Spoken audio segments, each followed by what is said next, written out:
आप सभी पत्रकार साथियों को मेरा नमस्कार। आज सोमवार का दिन है, काशी की पवित्र धरती पर हूं। भगवान शिव और मां गंगा को प्रणाम करते हुए अपनी बात को रखूंगी। हमारे बीच में मैं धन्यवाद करना चाहती हूं उत्तर प्रदेश कांग्रेस के अध्यक्ष आदरणीय अजय राय जी का, जिन्होंने आज एक खास प्रेस वार्ता अखिल भारतीय कांग्रेस कमेटी के कहने पर आयोजित की। उसमें वो उपस्थित भी हुए हैं। अजय राय जी की सच्चाई ये है कि पिछले 3 लोकसभा चुनाव में अजय राय जी ने वाराणसी के लोगों की लड़ाई को लड़ा और निरंतर अपना जो वोट प्रतिशत जो है वो लगातार बढ़ाते रहे, और जिनके खिलाफ चुनाव लड़ा देश के प्रधानमंत्री जी का लगातार वोट प्रतिशत और लोकप्रियता को इन चुनावों में हमने तेजी से गिरते हुए देखा है।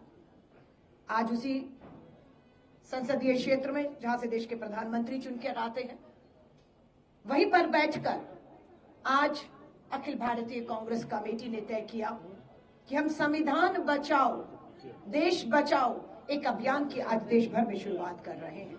आज देश के 60 शहर, 28 राज्य, 8 केंद्र शासित राज्यों में भारतीय राष्ट्रीय कांग्रेस लगभग 60 जगह आज इस तरह की प्रेस वार्ता कर रही है।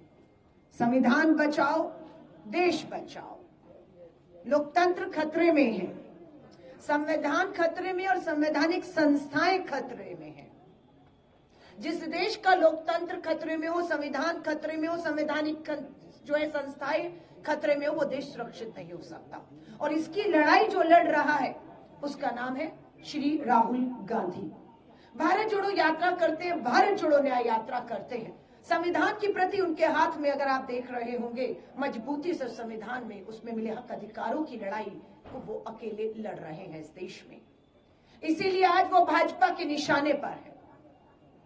अभी हम लोगों ने गुजरात के अहमदाबाद में एक सफल जो है कांग्रेस का एक ऐतिहासिक जो है हमने अधिवेशन किया।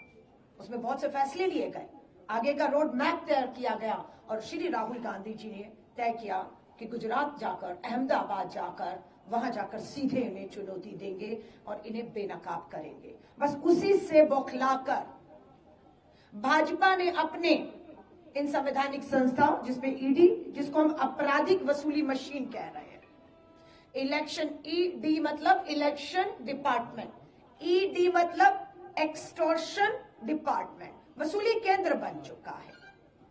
आपके सामने ये पोस्टर हमने आज जारी किया है। कौन है ये चेहरे?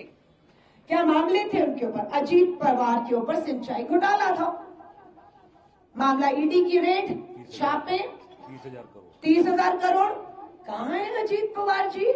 भाजपा में है, महाराष्ट्र के मंत्री हैं, उप मुख्यमंत्री हैं। मामले का क्या हुआ? मामले खत्म कर दिए गए, बरी कर दिए गए। हेमंत बिस्व शर्मा पर शरद घोटाले का, सादा घोटाला चिटफंड का आरोप लगे, रेड हुई, ईडी ने मामले दर्ज किए, लेकिन क्या हुआ? भाजपा में चले गए, असम के मुख्यमंत्री बन के। मामले का क्या हुआ? खत्म, मामले खत्म, बरी।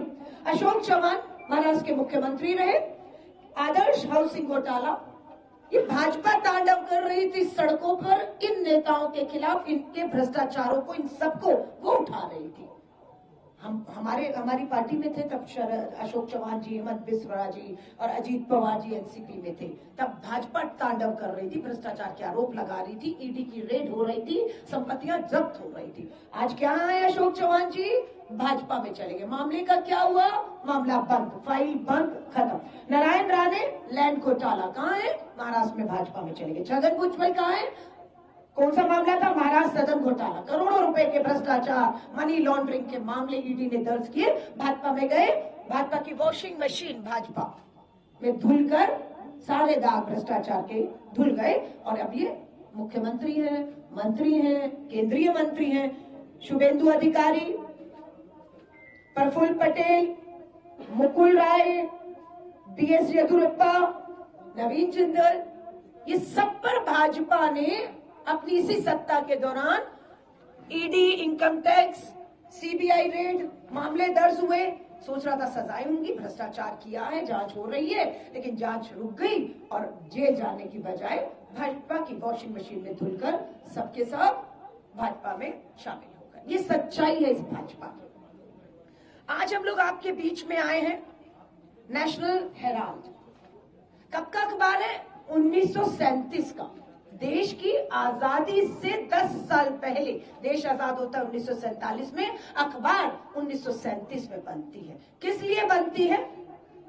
अंग्रेजों की तानाशाही के खिलाफ आवाज मुखर करने के लिए, देश की आजादी में जो हमारे स्वतंत्रता सेनानी थे, जो देश की, भारत मां जब गुलामों की जंजीरों में थी, उसे मुक्त कराने के लिए लड़ रहे थे, तब 1937 में पुरुषोत्तम दास टंडन, आचार्य नरेंद्र देव, रफी अहमद किदवई और देश के प्रथम प्रधानमंत्री भारत रत्न पंडित जवाहरलाल नेहरू जी ने 1937 में एक कंपनी बनाई, एसोसिएटेड जर्नल लिमिटेड करके, एजेएल।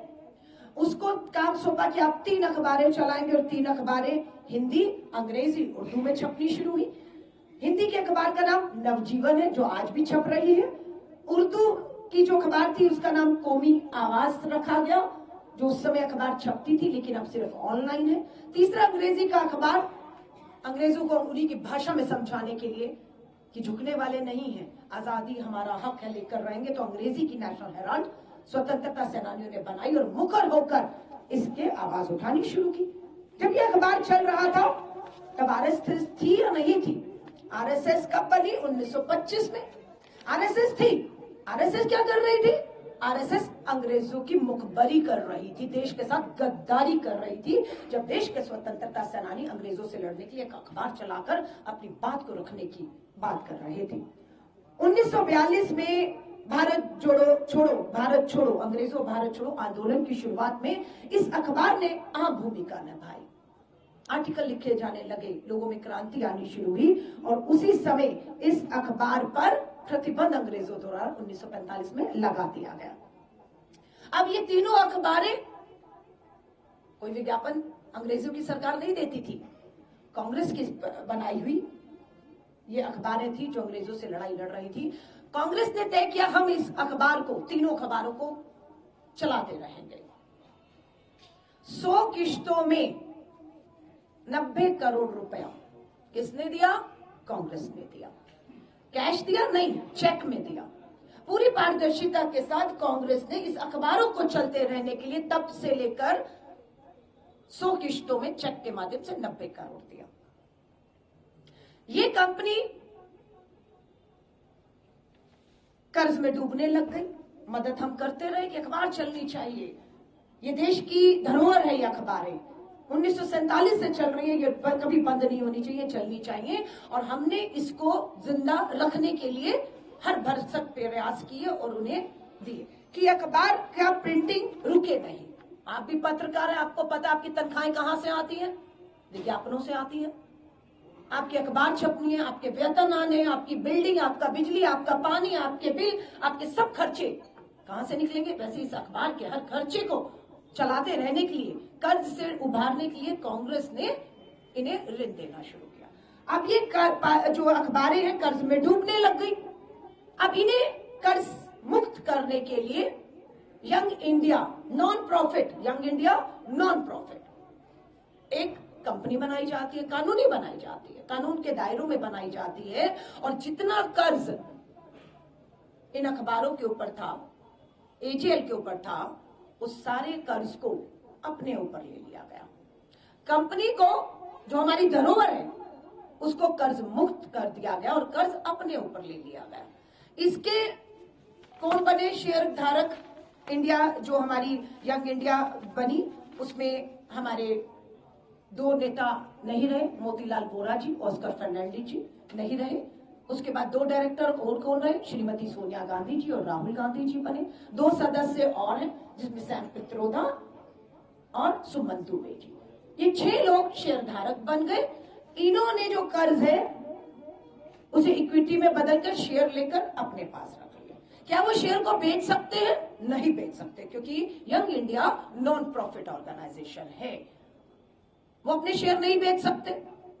वो एजेएल की संपत्तियों को बेच सकते हैं? नहीं बेच सकते हैं। कितनी संपत्तियां हैं एजेएल की? 5 संपत्तियां हैं।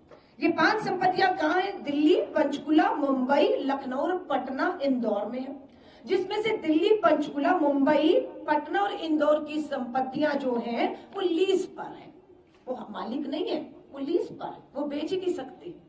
हमारी जो प्रॉपर्टी है वो कहाँ है? फ्री होल्ड है। वो मात्र एक लखनऊ की संपत्ति है जो फ्री होल्ड है, जिसमें पूरी तरह मालिकाना हक तब भी और अब भी एजीएल का है। यंग इंडिया का इससे कोई लेन देन नहीं है। यंग इंडिया संपत्तियों को ना बेच सकती है, ना इसके शेयर को बेच सकती है, ना इससे कोई तनख्वाह ले सकती है, ना कोई तनख्वाह लिया है। 1 रुपए का लाभ शेयर धारकों ने यंग इंडिया के 1 रुपए का भी लाभ नहीं लिया है। और ये कहते हैं यहां मनी लॉन्ड्रिंग हुआ है। ये सरासर झूठ है, धोखा है, फरेब है। आज हम पूरे देश में भाजपा को बेनकाब करेंगे। मकसद क्या, क्यों कर रही है ये भाजपा? ये सब मकसद है कि श्री राहुल गांधी जी को डराना, उनके आगे बढ़ते कदमों को रोकना, उस लड़ाई को रोकना जो संविधान के लिए लड़ी जा रही है और देश को बचाने के लिए, उससे रोकने के लिए ये सब चीजें हो रही हैं। आज बताया जा रहा है कि एजीएल की जो संपत्ति है वो 5000 करोड़ की है। कोरा झूठ, कोरा झूठ बोल रही है भाजपा मुद्दे से भटकाने के लिए। हमारा दावा है जो ईडी ने, हमने नहीं, ईडी ने कैलकुलेट किया और बताया कि एजीएल की कुल संपत्ति 413 करोड़ है। कुल संपत्ति 413 करोड़ है, जिसकी कीमत 5000 करोड़ बताया जा रहा है। ये एक कोरा झूठ है। और ये 413 करोड़ की प्रॉपर्टी क्या आज भी एजीएल की है? बिल्कुल, आज भी ये प्रॉपर्टी, ये संपत्ति का मालिकाना हक एजीएल के पास है।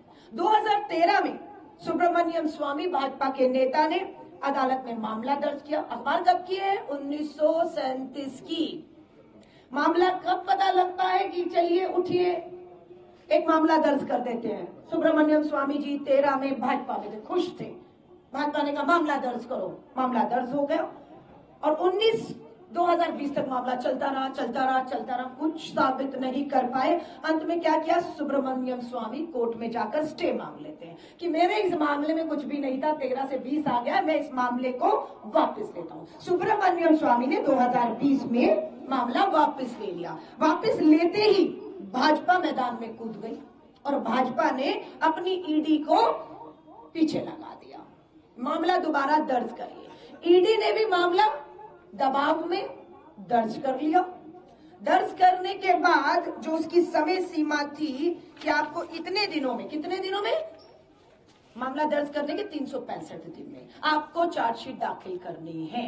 अगर आपके पास सबूत थे, सब कुछ था, 10 साल से आपकी सत्ता, सबूत आपके पास थे, तो आपको 365 दिन के अंतिम दिन, जिस दिन 365 दिन खत्म हो रहे थे, ऊपर से डंडा पड़ता है कि मामला दर्ज हो गया, चार्जशीट का अंतिम दिन है, अगर आज चार्जशीट नहीं हुई तो ये मामला खत्म हो जाएगा। क्या मुंह दिखाएंगे प्रधानमंत्री नरेंद्र मोदी और अमित शाह? क्या मुंह दिखाएंगे? ईडी पर दबाव हुआ और अंतिम दिन चार्जशीट राउज एवेन्यू कोर्ट पेश हो गई है। अंतिम दिन सबूत तो पहले दिन ही करना था ना।